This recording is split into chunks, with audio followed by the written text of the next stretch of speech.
안녕하세요. DJ 선아입니다. 오늘의 사연 시작해 보겠습니다. 안녕하세요.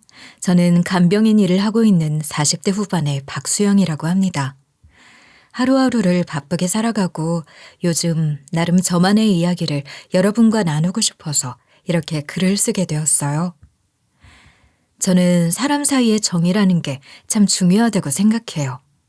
아무리 힘든 상황에서도 누군가가 곁에 있어주고 그 사람이 날 믿어준다면 다시 일어설 수 있는 힘이 생기잖아요. 저도 그런 힘으로 여기까지 살아왔던 것 같아요. 물론 그 과정에서 수많은 어려움도 있었고 포기하고 싶었던 순간들도 많았지만 결국 저는 그 모든 걸 이겨내고 이렇게 잘 지내고 있습니다.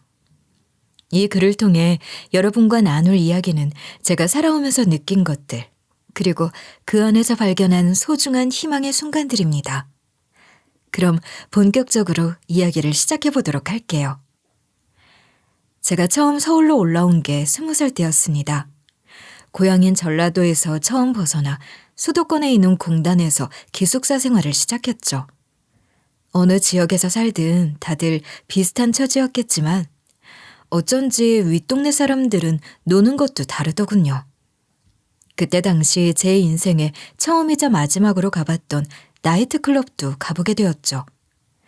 나이트라는 곳은 완전히 별천지였어요.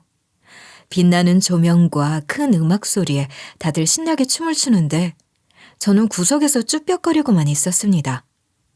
뭔가 신이 나면서도 가 20살 된 촌뜨기인 저랑은 맞지 않다는 느낌이랄까요? 그런데 그때 한쪽 구석에도 저랑 비슷해 보이는 남자가 하나 있더군요.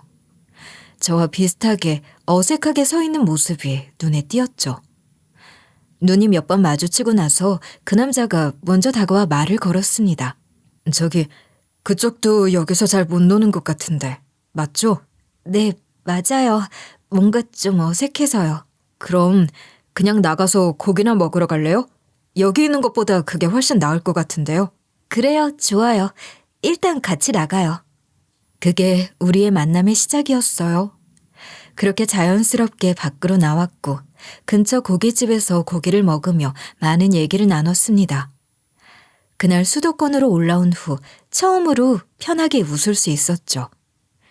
그리고 그 후로 우리는 자주 만나게 되었어요. 어색하게 나이트클럽 구석에서 시작된 만남이 지금의 남편과의 인연이 되었죠. 그 사람은 항상 절 배려하고 편하게 대해줬습니다. 그때는 정말 아무것도 가진 게 없는 시절이었는데 함께 있으면 그래도 모든 게 괜찮을 것 같다는 생각이 들었어요. 사실 저도 거기 처음 가봤거든요. 친구가 거기 가면 여성분과 어울려 놀기 쉽다길래 따라가 봤는데 너무 불편하더라고요. 저도요. 그냥 동료들이 가자고 해서 갔는데 차라리 고깃집이 더 편한 것 같더라고요. 그래도 이렇게 만난 건 나름 괜찮은 인연 같아요. 그쵸? 맞아요. 생각해보면 저한테 말 안 걸어주셨으면 전 아마 계속 그대로 서 있었을 거예요. 솔직히 말하면 처음엔 고기 먹으러 가자고 했을 때 그냥 거절할 줄 알았거든요. 너무 뜬금없잖아요. 같이 나가자고 말은 하고 싶은데 딱히 말이 안 떠올라서 말이죠. 에이, 왜요? 뭐 어때요? 그리고 저 고기 좋아해요. 저는 나가자는 말 하나만으로도 좋았어요. 다행이네요. 앞으로도 쭉 같이 먹어요, 고기. 그 사람과는 항상 그렇게 소박하게 웃으며 시간을 보냈습니다. 특별한 무언가가 아니라도 그냥 옆에 있어주는 것만으로도 충분했던 사람이에요. 그렇게 서로를 배려하고 이해하면서 결혼까지 하게 되었어요. 하지만 결혼 후에 시작한 우리의 삶은 화려하지 않았습니다. 남편 집이나 저희 집이나 그리 잘 사는 집은 아니었거든요. 그래도 다들 빚내서 결혼하던 시절이니 없는 살림에 단칸방에서 시작했지만 열심히 살면 될 줄 알았습니다. 결혼 초반에는 서로 의지하며 잘 지냈거든요. 남편도 큰 기대는 없지만 열심히 벌려고 했고 저도 그런 남편이 대견하게 느껴졌어요. 우리 집에 있는 저 냄비 언제 바꿀까? 저거 바닥도 다 달았잖아. 그러게. 근데 당장은 새 거 살 돈이 없으니까 좀만 더 쓰자. 아직은 밥은 잘 되니까 괜찮아. 그래도 너무 낡아서 당신이 쓰기 불편하잖아. 고작 냄비 하나 가지고 이런 고민하게 되는 게 괜히 미안하네. 뭐가 미안해. 괜찮다니까. 그냥 조금씩 모아서 하나씩 바꿔나가면 되는 거야. 냄비도 은근히 비싸더라고. 자기는 항상 이렇게 긍정적이네. 그래서 내가 포기하지 않고 계속 힘낼 수 있는 거야. 부부니까 같이 버티는 거지. 언젠간 냄비 같은 건 아무렇지도 않게 살 날이 올 거야. 그때까지 조금만 더 견디자. 그렇게 우리는 둘이 함께 힘들지만 소박하게 꿈을 꾸며 살았어요. 그러던 중에 저는 임신을 하게 됐어요. 남편도 정말 기뻐했죠. 우리는 작은 꿈을 꾸기 시작했습니다. 아기 옷을 하나씩 준비하고 아기 침대를 놓을 생각을 하면서 하루하루가 즐거웠어요. 남편은 임신한 저에게 가끔 쪼잔한 구석이 있었지만 그마저도 전 귀엽게 보였거든요.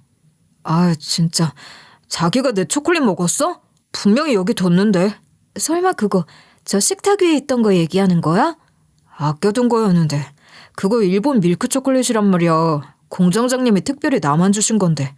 우리 아가가 먹고 싶다고 신호를 보내서 어쩔 수 없이 먹은 건데. 아, 내가 다시 사다 줄게. 아, 그게 아니라 나도 아낀다고 한 입씩만 먹고 있었던 건데 그렇게 다 먹어버리면 어떡해. 아이고, 그렇게 쪼잔하게 굴 거야? 그럼 다음부터는 뭐든 자기 것에는 이름 써둘게. 됐어. 우리 아가가 먹고 싶었다는데 내가 참아야지 뭐. 알겠어, 알겠어. 아, 초콜릿 때문에 삐지긴. 귀엽게 시리. 그때만 해도 우리는 그저 소박하게 작은 행복을 꿈꾸며 살고 있었어요. 남편과 전 단칸방에서 시작했지만 함께하면 무엇이든 해낼 수 있을 것만 같았죠. 하지만 결혼 생활이 늘 그런 행복한 순간만 있는 건 아니더군요. 여러 가지 갈등도 생겼고 어려운 상황이 계속됐어요. 남편은 점점 변하기 시작했습니다. 임신을 하고 얼마 안 되었을 때였어요. 남편이 갑자기 차를 사겠다고 하더라고요. 아니, 그때 우리 형편으로는 차를 사는 건 말도 안 되는 상황이었거든요. 그런데도 남편은 아이를 안전하게 데리고 다니려면 차가 있어야 한다며 무리를 해서라도 차를 사야 한다는 겁니다. 당시에 신용카드나 대출이 서민에게 후한 상품이 많았기에 남편은 남들이 다 만드는 신용카드, 대출을 우리도 받는 거니 문제 없을 거라며 결국 사게 됐죠. 솔직히 그때 전 속이 좀 상했어요. 우리 생활비나 아끼고 차라리 아이를 위해 저축을 했으면 좋겠다는 생각이었거든요. 그래서 그때 남편하고 언쟁도 많이 했습니다. 자기, 우리 지금 차를 사면 나중에 어떻게 하려고 그래? 우리 형편 생각 안 해? 내가 계산 다 해봤어. 대출 받으면 가능해. 차 살 때 우대해주는 대출이 있다고. 그리고 아이 생각해서라도 차가 있어야 안전하지. 무슨 계산이야. 지금도 빠듯한데 대출금은 어떻게 갚으려고. 나 임신하고 나서도 일은 계속하지만 돈이 생각보다 안 모이고 있잖아. 그래도 아이가 태어나면 차가 필요할 거야. 버스나 지하철 타고 다니는 것보다 훨씬 나을 거 아니야. 자기야, 지금 중요한 건 우리 형편이야. 나도 아이 생각 안 하는 거 아니야. 하지만 이건 좀 아닌 것 같아. 나도 다 생각하고 한 거야. 내가 더 벌면 되잖아. 우리 애를 위해서 뭐든지 할 수 있어. 저의 만류에도 불구하고 결국 남편은 차를 샀어요. 그리고 그 무리한 결정이 결국 우리에게 큰 영향을 미쳤어요. 저는 임신 중에도 일을 그만둘 수 없었습니다. 형편이 너무 어려워서 계속 일해야 했거든요. 그러다 보니 몸이 점점 안 좋아졌어요. 그러다 결국 유산을 하고 말았습니다. 처음엔 정말 힘들었지만 원래 처음 임신하면 그런 일이 왕왕 있다니까 저는 다시 희망을 갖고 두 번째 임신을 시도했어요. 하지만 그때 마침 카드론 사태까지 터지면서 우리 형편은 더 나빠졌습니다. 남편의 무리한 차 구매와 그 후유증, 그리고 경제적으로 어려워진 상황 때문에 우리는 결국 집안 살림을 다 처분하고 무리하게 구매한 차까지 헐값에 중고로 넘긴 후 시댁과 집을 합치게 되었어요. 솔직히 그때 너무 힘들었어요. 시부모님과 같이 사는 건 결코 쉬운 일이 아니었거든요. 나름대로 서로 배려하려고 했지만 갈등이 생기지 않을 수가 없었어요. 우리 부모님이랑 같이 살면 좀 나아질 거야. 지금 상황에서는 그게 최선이야. 솔직히 걱정도 돼. 우리 부모님이랑 사는 거랑 다르잖아. 솔직히 아직도 두 분이 어려운걸? 당신도 힘들겠지만 조금만 버텨줘. 조금만 지내다 다시 분가하자. 나도 노력할게. 그냥 우리 둘이 살 때보다 많이 다를 것 같아서 걱정돼서 그래. 그래도 우리 이겨내보자. 우리 아이 위해서라도. 그리고 우리 부모님도 자기 좋아하니까 금방 잘 지낼 수 있을 거야. 알았어. 어쩔 수 없는 거지 뭐. 그래, 고마워. 당신이 있어줘서 다행이야. 나 혼자였으면 진작에 포기했을지도 몰라. 그렇게 친정으로부터 멀리 떨어져 살면서 시댁에 들어가게 됐어요. 제 친정은 전라도라 멀기도 했고 부모님도 먹고 살기 힘드신 상황이라 저도 직장을 그만둘 수가 없었거든요. 그래도 시어머니께서 저를 정성껏 돌봐주셨어요. 솔직히 말하면 처음엔 불편한 것도 많았지만 시어머니가 절 위해 많이 애써주신 덕분에 조금씩 마음이 풀렸던 것 같아요. 며느라, 오늘은 내가 미역국 좀 맛있게 끓여볼게. 요즘 몸도 약해졌는데 잘 챙겨 먹어야지. 어머니, 유산하게 돼서 정말 죄송해요. 많이 기대하셨을 텐데. 그런 말 하지 마. 그건 네 잘못이 아니야. 누구에게나 일어날 수 있는 일이야. 너무 자책하지 말고 네 몸부터 챙기자. 그래도 어머니, 제가 좀 더 조심했어야 했는데. 아니야. 나중에 꼭 좋은 일이 있을 거야. 그러기 위해선 잘 먹고 잘 지내야겠지? 정말 감사합니다, 어머니. 제가 더 잘할게요. 그렇게 저는 시어머니에게 많이 의지하며 지냈어요. 하지만 시어머니의 보살핌 속에서도 저는 결국 또 유산을 하게 됐습니다. 그때 정말 무너지는 기분이었어요. 몸도 마음도 다 지쳐버렸거든요. 무엇보다 남편이 저를 잘 돌봐주지 않으니 더 힘들었어요. 시어머니는 제 마음을 이해해 주셨지만 남편은 그렇지 않았거든요. 그렇게 힘든 상황이 이어지던 중 시아버지마저 돌아가시고 말았어요. 온 가족이 큰 슬픔에 빠졌고 특히 시어머니께서 많이 힘들어하셨어요.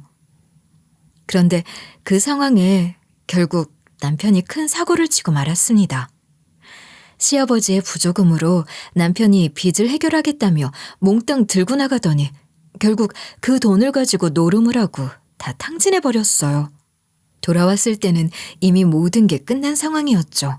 당신 제정신이야? 부조금 다 탕진해버리면 어떡하자는 거야? 도대체 무슨 생각으로 그런 짓을 한 거야? 나도 몰라. 그냥 사기당한 거라고. 내가 일부러 그런 것도 아니잖아. 그 사람들 다 짜고 치고선 내 돈만 들고 날랐어. 사기? 그게 다 사기였다는 거야? 그렇게 멍청하게 당하고도 아무렇지 않게 말할 수 있어? 나도 몰라. 왜 자꾸 나한테만 뭐라 그래? 나도 피해자야, 피해자. 피해자? 누가 당신한테 그 돈으로 노름하라고 시키든? 제 발로 찾아간 거 아니야? 당신은 책임감이라는 게 없어? 그만해. 나도 미칠 것 같아. 내가 돈을 잃어서 기분 좋겠냐고. 아무리 그래도 그렇지. 그 돈은 아버님 돌아가시고 받은 부조금이잖아. 당신이 어떻게 이럴 수 있어? 아이고, 이 못난 놈아. 죽은 네 아버지 앞에 내가 뭐라고 얼굴을 들고 살겠니? 어떻게 이런 일이 있을 수가 있니? 엄마 제발. 나도 힘들다고요. 이런 일이 생길 줄 누가 알았겠냐고. 힘들어? 네가 힘들다고? 네 아비가 죽었는데 그 돈이 어떤 돈인데 무슨 낯짝으로 그런 말을 하니? 그 일로 시어머니는 충격을 받아 이른 치매 증상이 나타났어요. 처음에는 그저 깜빡깜빡하는 정도였지만 점점 심해지면서 저도 너무 힘들어졌어요. 하루하루 시어머니의 상태가 나빠지는 걸 보면서 마음이 무너져 내렸고 남편의 무책임한 태도는 저를 더욱 지치게 만들었어요. 남편은 사라져버린 부조금에 대해 아무런 죄책감도 없었고 오히려 짜증만 내며 저에게 책임을 돌렸죠. 그 상황 속에서 시어머니를 돌봐야 한다는 생각에 포기할 수 없었지만 제 마음속 깊은 곳은 매일같이 말라가고 있었어요. 진짜 또 뭘 잊어버린 거야. 내가 몇 번이나 말했잖아. 자기야, 지금 어머니 상태가 어떤지 자기도 알잖아. 그렇게 짜증내지 마. 아니, 그렇다고 내가 어떻게 해야 돼? 나도 미치겠다고. 돈도 없지. 집안꼴이 이게 뭐야. 그래도 우리가 도와드려야지. 자기까지 그러면 어머니 어떡하라고. 나도 힘들어. 우리 같이 이겨내자고 했잖아. 난 도저히 못 견디겠어. 하루하루가 지옥 같아. 왜 나만 이렇게 고생해야 하냐고. 뭐? 자기만 고생하는 것 같다고? 나도 지금 다 포기하고 싶을 만큼 힘들어. 하지만 어머니한테는 지금 우리밖에 없잖아. 에휴, 그렇게 불쌍하면 당신 혼자 잘 책임져봐. 그렇게 신경 쓴다고 저 노인의 상태가 나아지기라도 하겠냐? 남편과의 갈등은 점점 깊어졌어요. 남편은 뻔뻔하게도 자신의 한 행동에 대해 미안해하지 않았어요. 오히려 저에게 짜증만 내기 일쑤였죠. 저는 시어머니의 치매와 남편의 무책임한 태도 사이에서 하루하루 버티는 게 너무 힘들었습니다. 하지만 그럼에도 불구하고 시어머니를 돌봐드려야 한다는 생각에 포기할 수가 없었어요. 시어머니께서는 절 의지하고 계셨고 저 또한 시어머니를 위해 할 수 있는 건 다 해드리고 싶었거든요. 몇 년이 지났는데도 남편의 빚은 줄기는커녕 불어나기만 했어요. 저도 어떻게든 돈을 벌어보려고 밤낮 가리지 않고 일했거든요. 시간이 지나면서 아이를 또 가질 생각은 아예 접게 되었죠. 그 정도로 빚을 갚고 어머니를 돌보는데 몰두하게 되었습니다. 그런데도 이상하게 돈이 모이지 않더라고요. 어느 순간 이 정도 고생했으면 그 집에서 도망칠 법도 하지 않나 싶은 생각이 들기도 했어요. 사실 옛날에 보면 힘든 상황에서 도망가는 사람들도 많았잖아요. 그런데 저는 결국 그럴 순 없었어요. 시어머니를 두고 갈 수가 없었거든요. 시어머니께서 예전에 저에게 잘해주셨던 기억이 있으니까 시어머니를 혼자 남겨두고 떠나는 건 제 성격상 불가능했어요. 남편이란 작자는 본인 어머니가 상태가 어떻든 말든 관심이 없었으니까요. 며느라, 오늘이 무슨 요일이더라? 자꾸 헷갈리네. 어머니, 오늘은 목요일이에요. 요즘 많이 헷갈리시죠? 괜찮아요. 또 기억 안 나시면 얼마든지 저한테 물어보세요. 그래, 미안하다. 자꾸 이렇게 물어보니 내가 너무 민폐 같아. 어머니, 그런 말씀하지 마세요. 전 전혀 불편하지 않아요. 어머니랑 이야기하는 게 뭐가 불편하겠어요. 또 시작이네. 진짜 매일같이 저러니 귀찮아 죽겠어. 오늘 무슨 요일이냐는 질문을 몇 번이나 하는 건지 원. 엄마, 그냥 달력을 보면 되지 왜 자꾸 물어보는 거야. 지겨워 죽겠어. 미안하구나. 그냥 자꾸만 헷갈려서 말이다. 자기야, 그렇게 말하지 마. 굳이 그렇게 말해야 돼? 그걸 내가 몰라? 근데 지금은 뭐? 내가 무슨 간병이냐? 하루 종일 저 소리만 들어야 하는데 솔직히 대체 언제까지 이런 생활을 해야 되냐고. 난 로봇도 아니고 감정도 있다고. 자기가 한 게 뭐가 있는데? 솔직히 자기는 어머니한테 전혀 신경도 안 쓰고 있으면서. 미안한데 나 진짜 더는 못 참겠어. 가뜩이나 일 다니는 것도 스트레스인데 집에서까지 스트레스를 받아야 돼? 이러다 나 우울증이라도 오면 그땐 누가 날 챙겨줄 건데. 미안하다. 엄마가 잘못했어. 아무것도 물어보지 않을게. 그러니까 제발 화내지 마라. 남편은 밖에서 무시를 당하고 오면 집에 와서 만만한 저와 시어머니에게 화풀이를 했습니다. 하루에도 몇 번씩 고래고래 소리를 지르고 때로는 집을 박차고 나가버리기 일쑤였어요. 그 와중 남편의 빚쟁이들은 시댁까지 찾아오기도 했어요. 그때마다 얼마나 가슴이 철렁거렸는지 몰라요. 남편은 그런 상황에서 위장 이혼을 하자고 먼저 얘기하더군요. 저는 처음엔 깜짝 놀랐지만 남편이 마음을 독하게 먹고 빚을 갚으려고 그러는 줄 알았어요. 남편은 지방 공장에 들어가서 돈을 벌어 빚을 갚겠다는 결심을 했더라고요. 결국 이혼은 우리를 위한 임시 방편이라는 거였어요. 저는 이혼한다고 해서 당장 빚이 없어지는 것도 아니라고 반대했지만 남편은 그렇게라도 해야 저와 어머니가 조금은 편해질 거라고 하더군요. 결국 그의 진심에 마음을 열기로 했습니다. 남편은 꼭 다시 돌아와서 빚을 다 갚고 우리가 다시 시작할 수 있을 거라고 약속했어요. 그 말을 듣는데 마음이 무겁지만 한편으로는 믿고 싶더라고요. 서로 약속하며 잠시 떨어지기로 했습니다. 정말 힘든 결정이었지만 믿음을 갖는 것밖에 방법이 없더라고요. 그렇게 우리는 위장 이혼을 했어요. 남편은 이혼하자마자 지방에 있는 공장에 들어가겠다고 떠났어요. 그때까지도 저는 남편이 진심으로 빚을 갚고 다시 돌아올 거라고 믿었습니다. 그런데 자주 연락을 주겠다고 했던 남편은 시간이 갈수록 연락이 거의 오지 않게 되었어요. 그때마다 제 마음은 점점 더 무거워지고 남편에 대한 원망과 그리움이 교차하면서 밤마다 눈물을 쏟곤 했습니다. 며느라, 우리 아들한테서 소식은 없니? 어머니, 아직 연락 없어요. 공장에서 일이 많이 바쁜가 봐요. 그래도 기다리면 분명 연락 올 거예요. 무소식이 희소식이라잖아요. 그래, 우리 아들 참 힘들게 사는구나. 그래도 너라도 이렇게 곁에 있어줘서 내가 힘이 나. 어머니, 저야말로 어머니가 계셔서 버티고 있어요. 요즘은 치매 재활 활동도 열심히 하셔서 얼마나 든든한데요. 그래. 우리 아가도 참 고생이 많다. 이렇게 힘든 와중에도 웃어주니 내가 너한테 미안하고 고맙다. 미안하지 마세요. 제가 어머니 곁에 있는 건 당연한 거예요.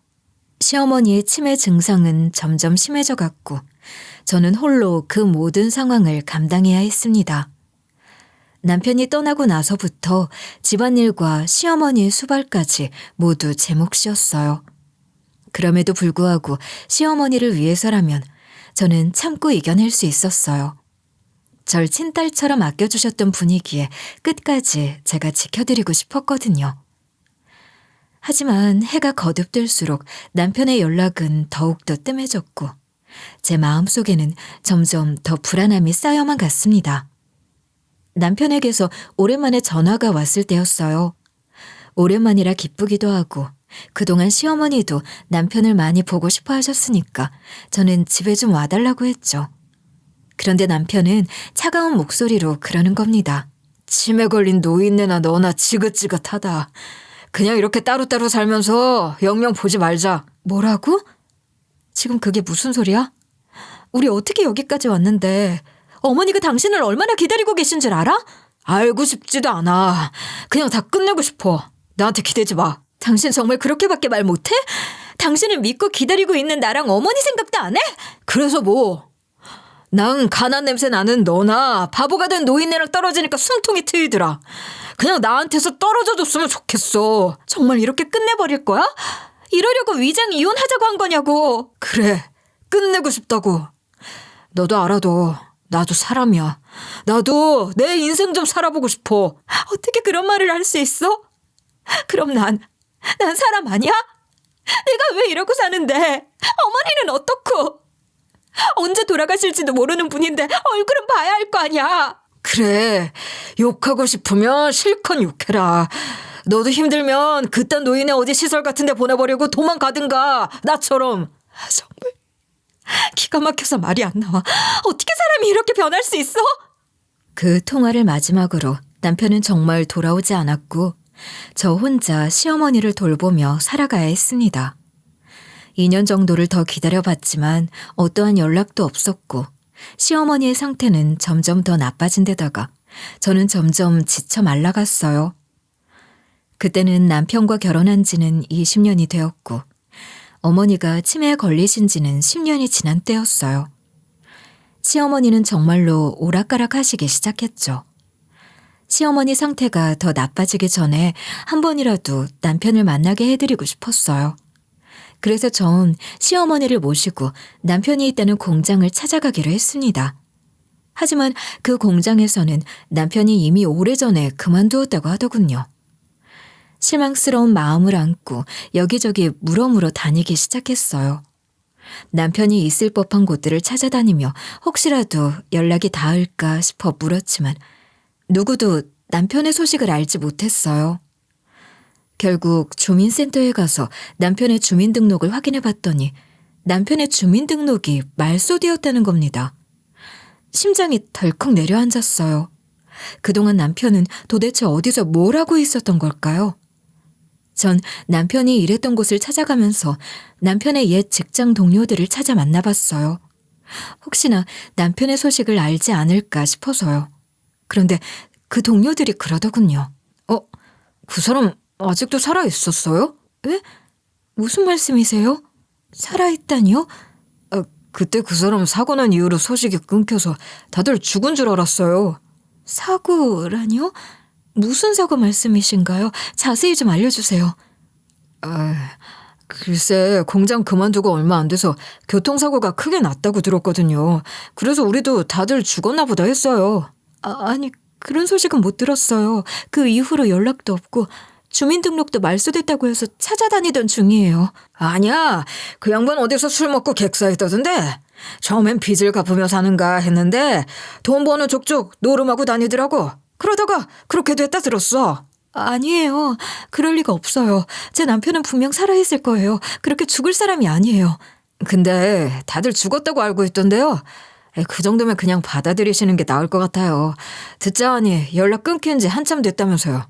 그래도 혹시 모르니까 혹시라도 소식이 들리거든 꼭 좀 알려주시기 바랍니다. 그 말을 듣고 집으로 돌아오는 길에 얼마나 눈물이 났는지 몰라요. 남편에게 대체 무슨 일들이 있었기에 그런 소문이 도는 건가? 정말로 죽기라도 한 건가 하는 생각이 들었거든요. 그리고 시어머니는 그 사실조차 모른 채 계속 남편을 기다리고 계셨어요. 저는 그런 시어머니를 볼 때마다 가슴이 찢어지는 것 같았어요. 저는 남편이 살아있을 거라고 애써 믿으며 수소문해봤지만 남편이 죽었다는 이야기만 들려왔어요. 매번 누군가에게 물어볼 때마다 돌아오는 대답은 같았죠. 너무 지치고 허망한 생각에 빠지기도 했습니다. 남편이 정말 세상에 없어진 걸까 하는 생각들이 꼬리를 물며 머릿속을 맴돌았어요. 너무나도 지치고 상심한 끝에 저는 시어머니라도 그나마 좋은 시설에 보내자는 결심을 하게 되었습니다. 시어머니 역시 더 나은 환경에서 안정적인 돌봄을 받는 것이 맞다고 판단했거든요. 아들 하나만 기다리고 있는 것보다는 그런 곳에서 전문적인 도움을 받으며 남은 여생이라도 편안하게 지내시길 바랐습니다. 그래서 얼마 안 되지만 시어머니의 집과 처분할 만한 물건들은 모두 청산하고 시어머니를 요양원에 모셨어요. 그게 최선일 거라고 생각했거든요. 어머니, 이렇게 보내드릴 수밖에 없어서 못난 며느리라 죄송해요. 괜찮다 며느라.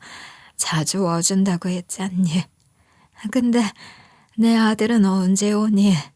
왜 아직 안 오니? 곧 올 거예요. 백밤만 자면 온다고 했어요. 그러니까 조금만 더 기다려주세요.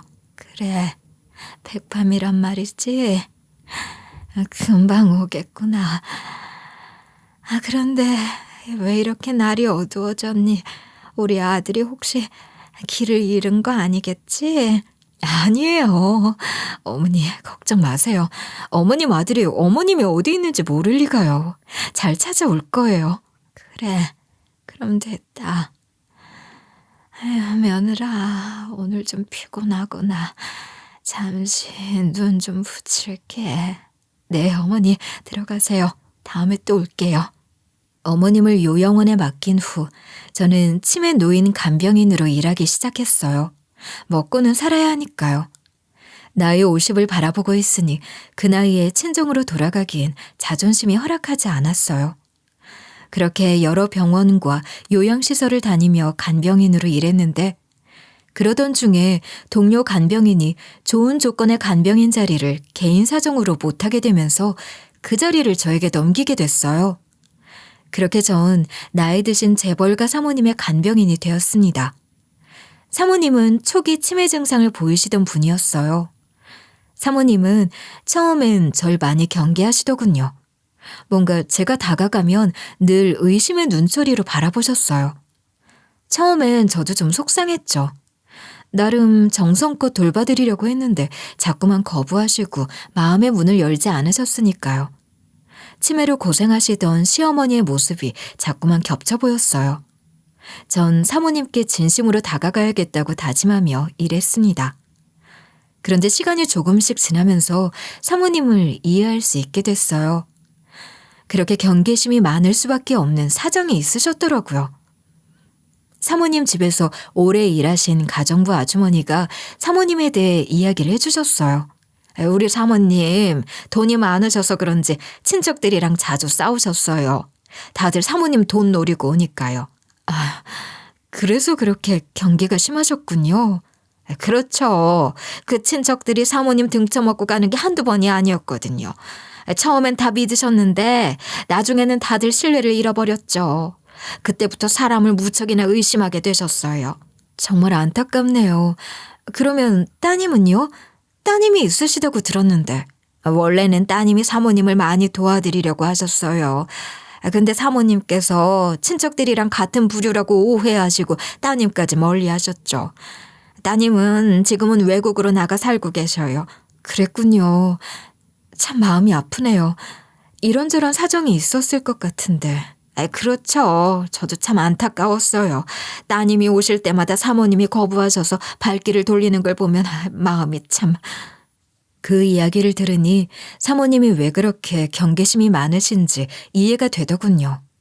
돈이 많다는 이유만으로 주변 사람들이 사모님을 이용하려 들었고 결국 가족과의 관계마저 망가져버린 거였어요.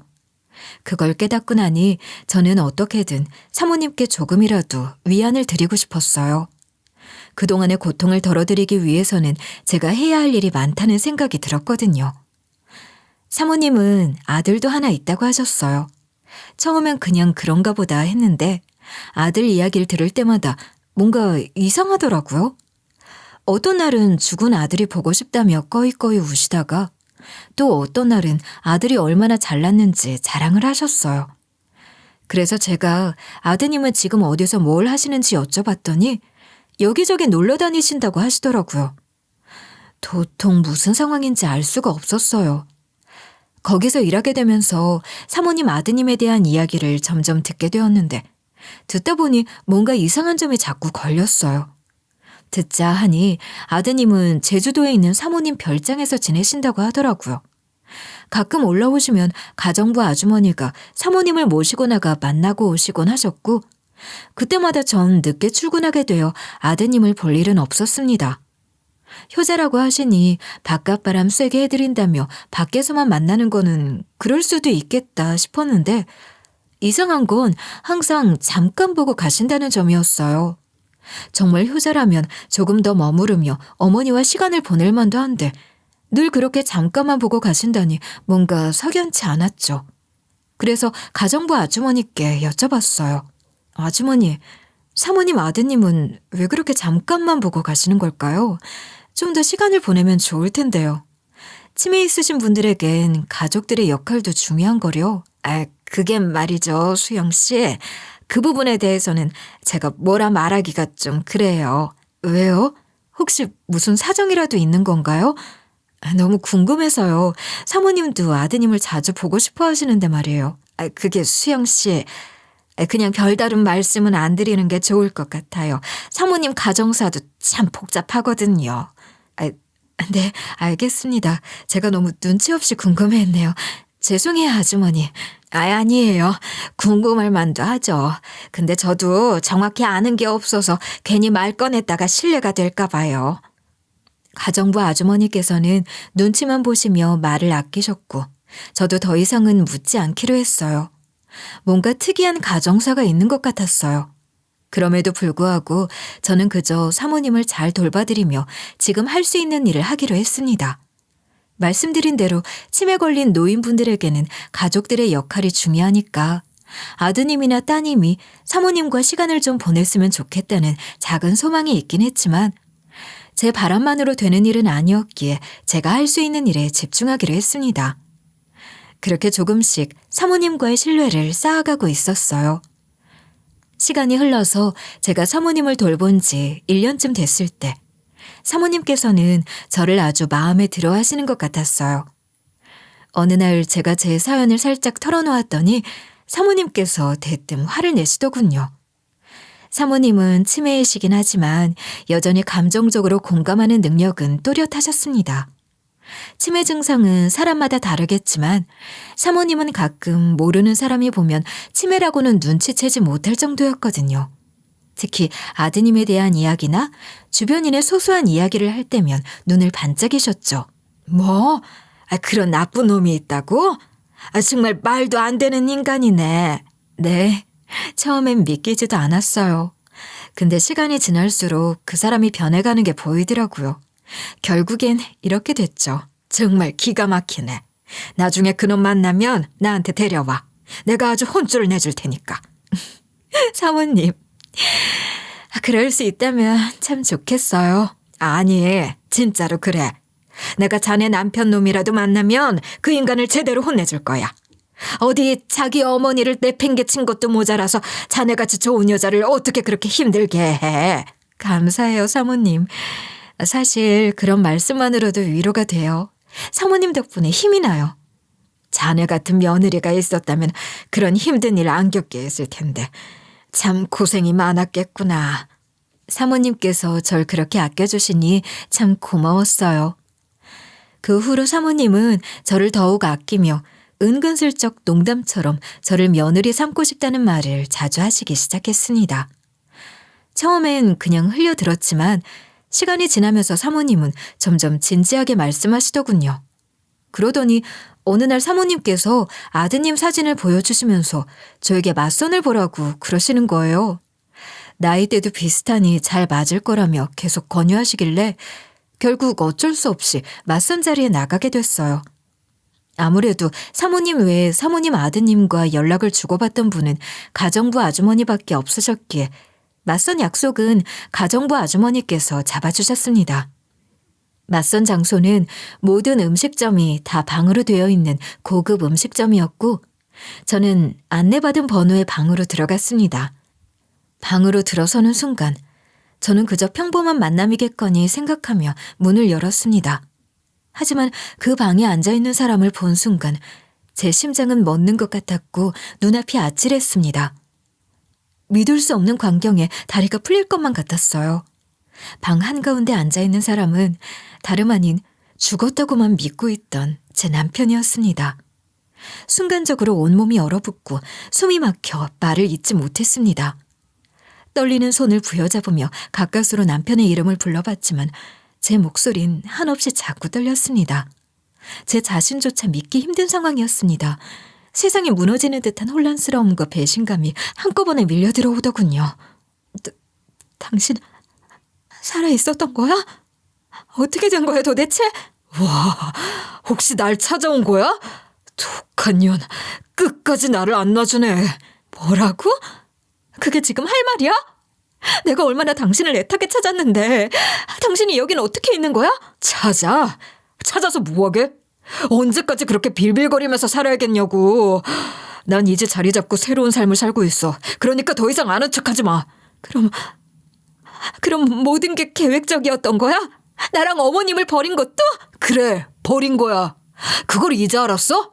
언제까지 그렇게 비참하게 살아야겠냐? 당신 어떻게 사람이 그렇게까지 독할 수 있어? 내가 당신을 얼마나 믿었는데, 어머니께서 당신 기다리면서 얼마나 우셨는데. 그래서 어쩌라고. 산 사람은 살아야 할 거 아니야. 됐고. 나 지금 여기서 중요한 약속 있으니까 신경 끄고 꺼져라. 꺼지라고? 당신 사람 맞아? 나한텐 그럴 수 있다고 쳐. 그럼 당신 어머니는, 불쌍한 우리 어머님한테는 미안하지 않냐고. 그래, 꺼지라고. 행색을 보아하니 레스토랑 직원이라도 된 모양이지? 그렇지 않고서야 날 찾아낼 리는 없고. 어쨌든 컴플레인 걸기 전에 알아서 나가라. 지옥에나 떨어져. 내 인생을 이렇게 망쳐놓고 어머님을 그렇게 무참히 버려놓고 어떻게 그렇게 뻔뻔할 수 있는 거야? 정말 넌 지옥에나 떨어져야 돼. 그렇게 전 눈물을 뚝뚝 흘리며 그 자리를 뛰쳐나왔어요. 너무나 허망하고 절망스러웠습니다. 그동안 죽었다고 믿었던 남편이 그렇게 차갑고도 뻔뻔하게 절 밀어내는 모습을 보니 그동안 제가 믿고 지켜왔던 모든 것들이 산산이 부서지는 것 같았어요. 남편이 절 버리고 새로운 삶을 살고 있다는 걸 알게 된 순간 그동안 제가 견뎌왔던 고통이 한꺼번에 밀려와서 숨을 쉴 수가 없었습니다. 그 자리를 떠나면서 저는 마음속으로 남편에게 저주를 퍼부었어요. 그 자리를 뛰쳐나오면서 눈물로 앞이 보이지 않았지만 머릿속은 복잡하게 돌아갔습니다. 그동안 사모님 댁에서 들었던 이야기들이 하나둘 떠오르며 퍼즐 조각처럼 맞춰지기 시작했습니다. 남편이 죽은 줄 알았는데 어떻게 그곳에 앉아있고 어떻게 사모님 댁과 연관이 있을 수 있는지 의문이 꼬리를 물었어요. 사모님 댁에서 들었던 말씀들, 가정부 아주머니가 애써 숨기던 눈치, 그리고 남편의 뻔뻔한 태도까지. 모든 것이 하나의 선으로 연결되는 느낌이 들었습니다. 남편은 제가 본인 맞선 상대라고는 생각도 못한 모양이었어요. 처음엔 당황하고 화가 났지만 차라리 잘 됐다는 생각이 들었습니다. 저는 그놈의 실체를 까발려야겠다고 마음을 먹었어요. 그리곤 곧장 사모님 댁으로 돌아가서 남편이 오기라도 할까봐 문을 다 걸어 잠갔습니다. 제일 먼저 사모님 가정부 아주머니께 어떻게 된 일인지 물어봤어요. 분명히 사모님이 친아들이라며 보여주신 사진은 다른 사람이었는데 맞선 보러 나간 자리에는 죽은 줄 알았던 제 남편이 앉아 있었고 남편도 절 알아보고 욕지거리를 했다고 아주머니에게 말했어요. 제가 너무 분해서 숨도 제대로 못 쉬며 물어보니까 가정부 아주머니가 당황하셔서 잠시 머뭇거리시더군요. 아주머니, 도대체 이게 무슨 일이에요? 제 남편이 왜 사모님 아들 행세를 하고 있는 건가요? 저기 수영 씨, 내가 이걸 말해도 되는 건지 모르겠어요. 사실 나도 이 상황이 너무 무섭거든요. 아주머니, 지금 이게 말이나 돼요? 제발 뭐라도 좀 말씀해 주세요. 제가 알아야 이 상황을 해결할 수 있잖아요. 알겠어요. 몇 년 전 얘기예요. 그 사람이, 그러니까 수영 씨 남편이 사모님 아드님의 운전기사로 일했었어요. 근데 어느 날 사고가 나면서 사모님 아드님이 그만 돌아가셨어요. 그 후로 사모님이 충격을 크게 받으셨죠. 그게 무슨... 그래서 남편이 그 자리를 차지한 건가요? 처음엔 사모님 심신 안정을 위해서였어요. 사모님이 자꾸 수영씨 남편을 아들이라고 혼동하셨어요. 아들을 잃은 충격이 너무 컸거든요. 그래서 수영씨 남편분이 몇 번 사모님 앞에서 아들처럼 행동했죠. 근데 그게 점점 심해지더니 이제 아주 진짜 아들처럼 사모님 재산을 탕진하고 있더라고요. 뭐라고요? 그 사람이 사모님 재산까지 손대고 있다고요? 아주머니, 그럼 왜 아무도 이 일을 막지 않은 거예요? 나도 도와드리고 싶었어요. 하지만 괜히 나섰다가 일자리까지 잃을까 봐 겁이 나서. 게다가 그 사람, 그러니까 수영 씨 남편이 너무 무서웠어요. 사모님 따님과도 이간질을 했으니. 이간질이라니, 사모님 따님을요? 그 사람이요? 네, 따님이 사모님을 도우러 오려고 할 때마다 그 사람이 막았어요. 사모님 모르게 따님과의 연락을 차단하고 사모님께는 따님이 다른 친척들처럼 사모님의 돈을 노린다고 거짓말을 했죠. 어떻게 그런 짓을 할 수가 있죠? 아주머니, 그게 사실이라면 이대로 둘 수 없어요. 수영 씨, 조심해요. 그 사람은 절대 쉽게 포기하지 않을 거예요. 사모님을 이렇게 속이고 그동안 우리 모두를 기만해 온 걸 더는 두고 볼 수 없어요. 무슨 일이 있어도 전 이걸 바로 잡을 겁니다. 그럼 저도 힘이 닿는 대로 도울게요. 그렇게 전 가정부 아주머니와 함께 남편의 실체를 밝히기로 했습니다. 사모님께서 아무것도 모르시고 있는 상황에서 더 이상 이 모든 것을 숨기고 살아갈 수 없다고 생각했어요. 제가 남편의 진짜 모습을 밝히는 건 그동안 속아왔던 저 자신을 위해서이기도 했고 사모님을 위해서이기도 했습니다. 남편이 사모님 재산을 노리고 사모님의 친딸과 이간질했다는 사실에 전 너무나 분노했어요. 이제부터 제가 할 일은 분명해졌습니다. 더 이상 남편에게 속지 않고 사모님께 진실을 전하는 것이었어요. 그렇게 결심한 전 위험을 무릅쓰고 가정부 아주머니께 물어봤어요. 사모님 따님에게 연락할 수 있는 방법이 있는지요. 아주머니는 망설였지만 결국 제게 번호를 알려주셨죠. 저는 떨리는 손으로 전화를 걸었어요. 여보세요? 사모님 따님 되시죠? 제가 사모님 간병인으로 일하고 있는 박수영이라고 합니다. 정말 긴급한 일이 있어서 연락드렸어요. 네? 간병인이요? 도대체 무슨 일이죠? 어머니께 무슨 일이라도 생긴 건가요? 사실 제가 말씀드리기 어려운 일인데요.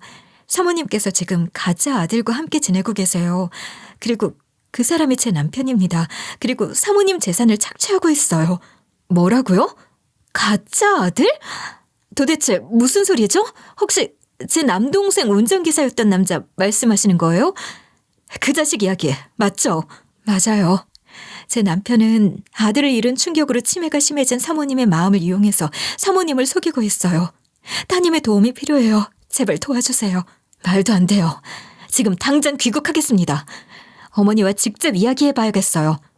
사모님 따님은 그렇게 곧장 귀국하셨어요. 사모님 따님이 오시기 전까지 저는 가정부 아주머니와 함께 사모님을 설득하기 시작했습니다. 그때 가정부 아주머니가 사모님께 말씀드렸어요.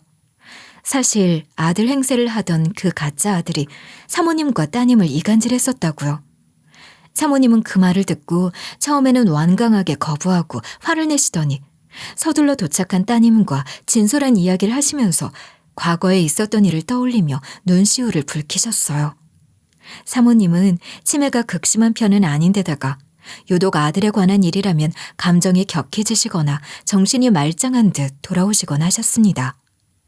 아들과 관련된 이야기를 하거든 치매가 있는 노인이라고는 알아보기 힘들 정도로 정신이 맑아지시더군요.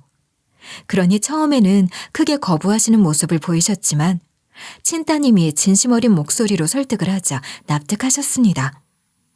몇 번이나 따님이 찾아왔을 때 아들 행세를 하던 제 남편이 사모님을 구슬리며 따님이 재산을 노리고 있으니 조심해야 한다고 했던 말을 기억하신 겁니다. 그동안 따님이 선물로 드리는 물건들을 가짜 아들이 일부러 숨겨놓거나 사모님의 귀중한 물건들을 없애면서 따님이 사모님을 돈으로만 본다며 사모님을 속였던 일도 떠올리셨어요. 그때마다 사모님은 그 남자의 말을 믿고 따님을 밀어내셨고 결국 따님과의 사이가 점점 멀어졌다고 하셨죠. 따님은 사모님께서 제 남편을 점점 자신의 아들로 착각하며 감싸고 도는 것에 대해서 의문을 가지긴 했지만 감히 운전기사가 무슨 짓을 했으려나 싶어 뒤에서 그런 식으로 이간질을 하고 있을 거란 생각은 차마 하지 않았었지만 저희 전화를 받고 바로 그 운전기사 생각부터 났다고 하셨습니다. 그래서 따님은 멀어지기 전 사모님을 위해서 어떤 노력을 했는지 사모님께 말씀드렸고 사모님은 그제야 모든 것이 가짜 아들의 계략이었다는 사실을 깨닫고 참담해 하셨습니다. 내가 그동안 속고 있었단 말이니? 그래서 우리가 멀어진 거라고? 이렇게 멍청할 수가. 엄마 잘못 아니에요. 그 사람이 엄마를 속인 거예요. 이제 우리가 바로잡으면 돼요. 그러니까 너무 자책하지 마세요. 어떻게 이렇게 날 이용해 먹을 수 있지? 심지어 내 간병인에게도 그런 몹쓸 짓을 한 그럼 용서할 수 없어. 반드시 바로잡아야 돼. 사모님, 그런 인간이 떳떳하게 고개 들고 다니게 할 수 없어요. 물론이지.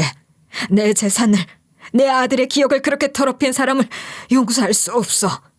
그 후 우리는 남편이 갖고 있는 사모님 카드를 추적해 남편을 찾아냈습니다. 그 사이에도 아무것도 모르는 남편은 사모님의 카드를 열심히도 긁어놨더라고요.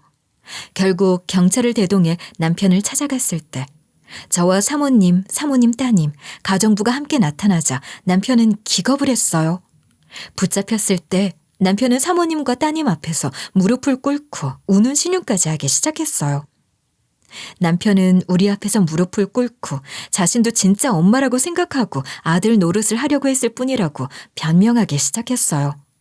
정말 가증스러운 모습이었죠. 사모님은 그런 남편의 얼굴을 보더니 갑자기 손을 올리셨어요. 이 자식아, 감히 네 부모와 차를 버리고 내 밑으로 들어와 내 아들 행세를 했단 말이냐? 이놈이 감히 나와 내 가족을 기만해? 사모님, 아니 어머니 제발 용서해 주세요. 그땐 제가 너무 어리석었습니다. 그냥 전 어머니를 도와드리고 싶었던 것뿐이에요. 입 다물어라. 네가 그런 말을 할 자격이 있는 줄 아니? 네 놈 같은 인간은 혼나야 돼. 네가 얼마나 많은 사람을 속였는지. 네 부모와 차를 버리고도 뻔뻔스럽게. 아무리 내가 머리가 아파도 그런 짓은 하면 안 되는 거야. 그동안 얼마나 많은 사람들을 속였는지 알아? 이제 당신 말은 아무도 믿지 않을 거야. 이제는 다 끝났어. 수영아, 내가 잘못했어. 우리 엄마한테도 용서를 빌게. 사모님한테 말 좀 해줘봐. 난 그냥... 내 마음은 이미 차갑게 식은 지 오래야. 그리고 이제 와서 어머님께 용서? 어머님은 이제 당신도 못 알아보실걸? 괜히 가봤자 괴로워하실 게 뻔해. 아프신 어머니를 위해서 잠깐만 도와달라고 했더니 그 일을 이렇게까지 이용해 먹어요? 당신 같은 인간은 혼나야 해요. 제발 한 번만 더 기회를 용서해 주시면 제가 다 보상할게요. 이놈이 무슨 보상을 한단 말이냐. 이미 끝났어. 그딴 돈 받고 싶지도 않아. 난 더 이상 이놈의 말도 듣고 싶지 않구나. 남편은 눈물을 흘리며 우리 앞에서 무릎을 꿇고 있었지만 그 눈물에 어떤 진정성도 느낄 수 없었어요. 그저 스스로의 안위를 위해 우는 척하는 모습이 역겨울 뿐이었죠. 결국 남편은 아들 행세를 하며 치매에 걸린 사모님의 재산을 마음대로 써먹은 죄로 절도와 사기 혐의가 인정되어 큰 벌을 받게 되었어요.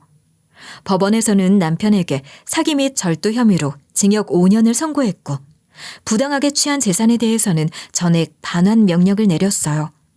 남편은 이제 법의 심판을 받기 위해 깜방으로 가게 되었고 그동안 자신이 저지른 악행에 대해 대가를 치르게 되었죠.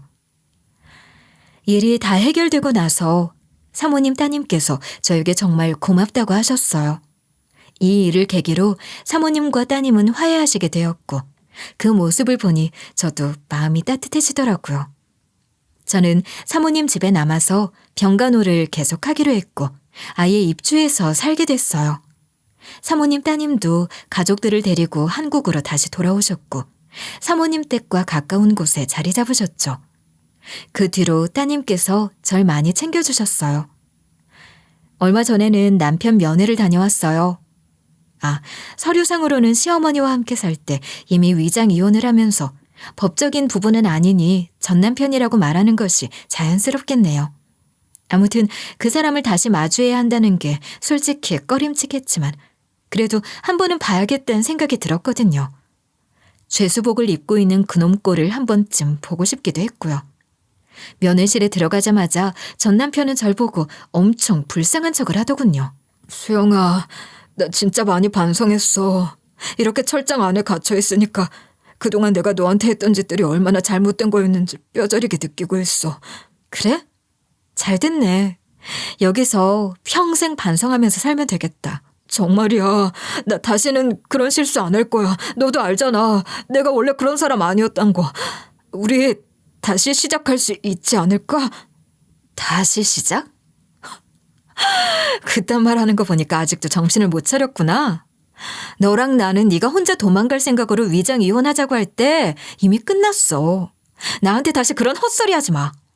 우리 엄만 잘 지내시니? 나 엄마가 정말 보고 싶어. 무슨 엄마? 네 어머니 두 분이시잖아. 어떤 분을 말하는지 똑바로 말해볼래? 수영아, 제발. 내 말이 진심같이 들리지 않는다는 거 알아. 하지만 한 번만 기회를 줘. 기회? 무슨 기회를 줘? 이제 넌 여기서 그냥 반성만 하고 살아. 그리고 한 가지는 꼭 기억해. 나중에 나오더라도 절대 내 근처에 얼씬도 하지 마. 찾을 생각도 하지 말고.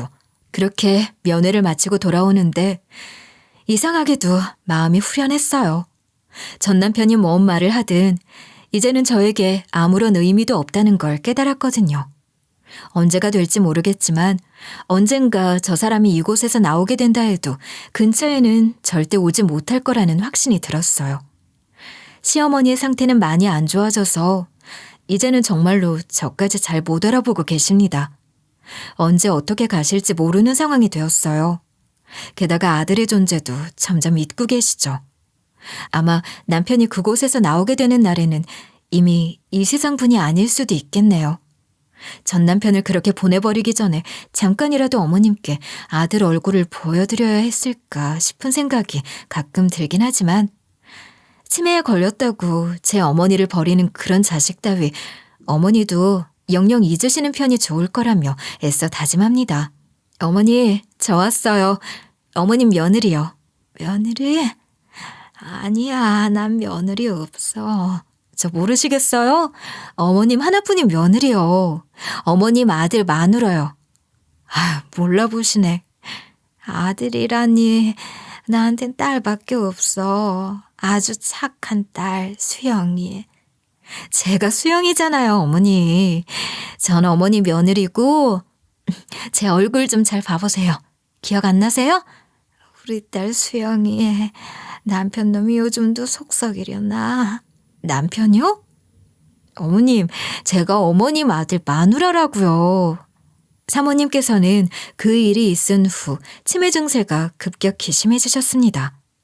아마 아들에 대한 일을 현실로 받아들이시면서 그렇게 되신 것 같아요. 하지만 점점 어린아이처럼 되어가는 사모님이 저는 어디가 마음이 편한 듯 후련해 보였습니다.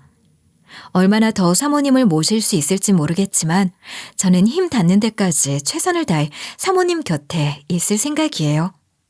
저를 믿고 자신을 맡겨주시는 사모님과 늘 챙겨주시는 따님이 있어서 요즘은 제 삶에 다시 희망이 조금씩 피어나고 있는 것 같아요. 앞으로의 제 삶은 분명 쉽지 않을 거예요. 하지만 이제는 두렵지 않아요. 저를 응원해 주시는 분들이 계시니까요. 전 남편과의 지난 일들은 이제 다 지나간 과거일 뿐이에요. 저는 이제 더 이상 과거에 얽매이지 않고 제 자신의 행복을 찾아가기로 했어요. 삶이 힘들고 고단할 때도 있지만 그 안에서 작은 희망을 찾아가는 것이야말로 진정한 행복이라는 걸 이제는 알게 되었으니까요. 그렇게 저의 이야기는 계속 이어질 겁니다. 오늘보다 더 나은 내일을 위해 저는 앞으로도 포기하지 않고 걸어가려 합니다.